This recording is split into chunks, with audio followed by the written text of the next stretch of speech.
और जब सुबह उसकी आंख खुली तो वह तुरंत घड़े की ओर दौड़ा। उसने घड़े के अंदर हाथ डाला तो उसे कुछ महसूस हुआ। उसने जब उसको बाहर निकाला तो वह एक सोने का सिक्का था। अमन खुश हो गया और मन ही मन साधु महाराज को धन्यवाद करने लगा और सोचने लगा कि अब मैं गरीब नहीं रहूंगा, अब मैं खूब पैसा कमाऊंगा।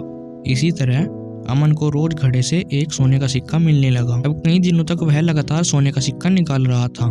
लेकिन एक दिन अमन ने सोचा कि मैं रोज एक सिक्का ही क्यों निकाल रहा हूँ। साधु महाराज ने 2 सिक्के निकालने के लिए ही तो मना किया था, क्यों ना मैं 3 सिक्के निकाल कर देखूं।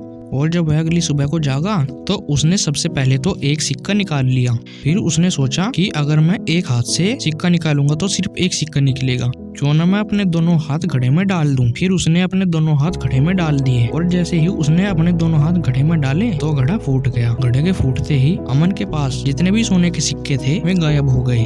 अमन घबरा गया, उसे समझ नहीं आ रहा था कि ये क्या हुआ। फिर वह सोचने लगा कि साधु महाराज ने सही कहा था कि घड़े में से रोज सिर्फ एक सिक्का निकालना है। मैंने गलती की जो घड़े में से ज्यादा सिक्के निकालने चाहे। अगर मैं घड़े में से सिर्फ एक ही सिक्का निकालता तो भी मेरे पास काफी सिक्के बनते, लेकिन अब वह कुछ नहीं कर सकता था। घड़ा उसके हाथ से जा चुका था और जितने उसके पास सिक्के थे वे भी गायब हो चुके थे।